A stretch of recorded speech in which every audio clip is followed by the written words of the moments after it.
बिस्मिल्लाहिर्रहमानिर्रहीम। अस्सलामुअलैकुम बेटे, कैसे हैं सब? उम्मीद है सब खैरियत से होंगे। बेटे, जैसे कि आपको पता है कि आपके समर पैक का काम ख़त्म हो चुका है, तो आज से हम अपने उर्दू के सिलेबस का काम शुरू करेंगे। ठीक है, आप उर्दू की किताब का सफ़ा नंबर 64 यानी कि 64 खोलेंगे। ठीक है, आज से हम उर्दू का ग्रामर वर्क शुरू करते हैं। तो हमारा कौन सा सबक है? वतन। बेटे ये देखिए, आपको वतन सबक नज़र आ रहा है। ठीक है, अब किताब का सफ़ा नंबर 68 यानी कि 68 खोलें। देखें इसमें कवायद में क्या है? मुतशाबे अल्फाज। मुतशाबे अल्फाज बेटे कौन से होते हैं? मिलते जुलते अल्फाज को कवायद की ज़ुबान में मुतशाबे अल्फाज कहा जाता है। इन अल्फाज की आवाज़ मिलती जुलती है, इमला और मानी अलग अलग होते हैं। मसलन सदा, आवाज़, सदा, हमेशा। देखिए ये बोलने में तो एक जैसे हैं, लेकिन लिखने में क्या है? ये मुख्तलिफ हैं। जैसे आम फल का नाम है और आम ख़ास की मुतज़ाद है। ठीक है बेटे, मुतशाबे अल्फाज के दुरुस्त इस्तेमाल से खाली जगह पुर कीजिए।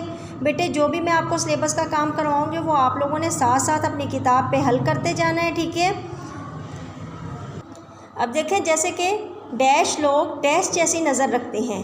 अब बे आइन जे बाज और बेलिफ बाज़े बाज। ठीक है, बे आइन ज़ुआद बाज में कुछ है। ठीक है, बेलिफ बाज़े बाज परिंदा है, यानी कि कुछ लोग परिंदे जैसी नज़र रखते हैं, यानी कि बाज़ लोग बाज जैसी नज़र रखते हैं।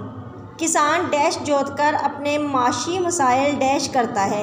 अब देखिए एक हल है, हेलम हल है। ठीक है, एक हुक्के वाला हे है, हेलम हल है। तो क्या है? किसान, ये जो हेलाम हल है किसान के लिए इस्तेमाल हुआ है, ये बेटे औज़ार का नाम है। उसके बाद है किसान हल जोत कर, यानी कि वो औज़ार, ठीक है, जोत कर अपने माशी मसाइल हल करता है। ये जो हल है ये मसले को हल करना। ठीक है, आगे है डैश से डैश करना सेहत के लिए मुफीद है। एक जो है वो काफ सीन रेते कसरत है। ठीक है, ये क्या है? वर्जिश है। दूसरा काफ से रेते है, ये कसरत है, ये किल्लत है बेटे, किसी चीज़ की कमी।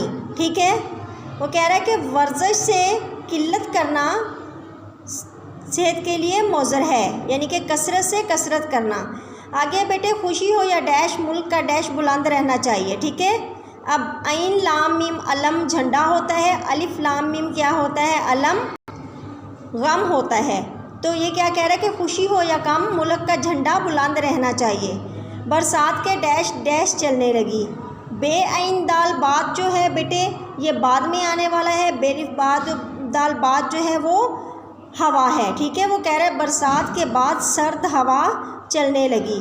बेटे आपने इस सफ़े को बहुत अच्छे से याद करना है। ठीक है, और इसको ऐसे ही आपने दुरुस्त इमला वाले अल्फाज इस्तेमाल करके बेटे आपने मायने के लिहाज से जुमले को देखना होता है। ठीक है, तो आप इस सफ़े को लिखेंगे। अपना बहुत सारा ख्याल रखिएगा। अल्लाह हाफिज़।